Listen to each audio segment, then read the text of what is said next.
Belinda presents this unabridged recording of The Dogs That Made Australia, written and read by Guy Hull.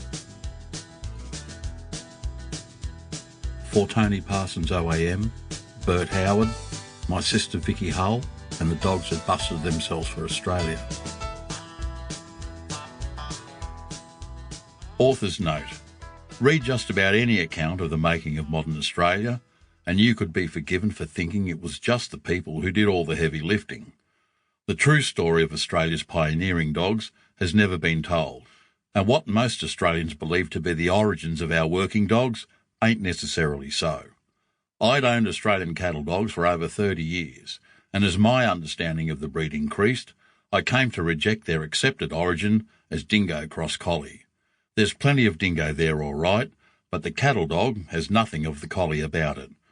The more I looked at our cattle dog and then Kelpie origins, the more I realised to what extent we'd all been dudded. Then about 8 years ago, I stumbled upon an article with a startling, bleeding obvious and very plausible explanation of the cattle dog's origins, and the seeds for this story were sown. The author of that article, Bert Howard, is a Second World War veteran who served in the Royal Australian Navy in the Pacific and was present at the Japanese surrender in 1945. In the 1980s, he became heavily involved with the historical research for the privately published book Overhauling the Colony, the story of the colonial beef entrepreneur George Hall and his family.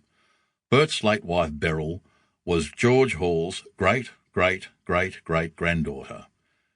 It was a Hall son, Thomas, who created the Hall's Heeler, the forebear of our cattle dogs, and Bert's research included the Hall's Heeler as part of his decades-long family investigation.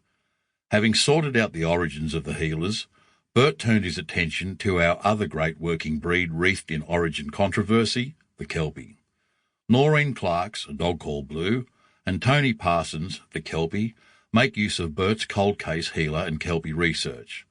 Thanks to Bert Howard, the whole story of Australia's dogs can now be told. All the colonial Heeler and Kelpie-related origin information herein, unless otherwise cited, is drawn from his Australian origins and heritage files. There is so little recorded about our early dogs, and nothing about the behaviour of our prehistoric canines that, where possible, I have elaborated on certain canine behaviours from a dog behaviourist's perspective. Why wolves, dingoes, or dogs acted in certain ways, and what instinctive, human or environmental factors might have made them act so. While I can manage the canine behaviour, it is certainly beyond my powers to explain the behaviour of some of the humans instrumental in the founding of modern Australia. They have been roughed into the plot with a measure of Australian levity that is their due. Some of the human cast even won supporting roles. Well done to them. But when up against the dogs, most of the punters only auditioned well enough to land spots in the chorus line. Our dogs are the real stars of this production, proving that, eventually, every dog, even a long-forgotten colonial dog, will have its day.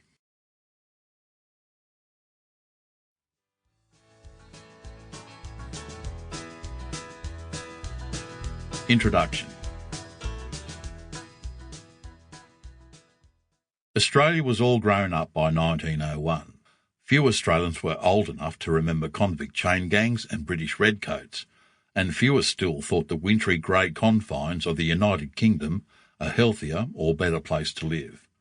That year, the 6 colonies, New South Wales, Victoria, Tasmania, Queensland, South Australia and Western Australia, contrived to unite in nationhood. They had managed to gain independence from Britain without a single shot fired or drop of blood spilled, gently wresting control of the asylum from the lunatics. It was very Australian in its doing. The main driving forces behind Australia's rapid rise to maturity had been gold and wool, but wool had been doing it tough for a few years. From 1896 to 1902, Eastern Australia...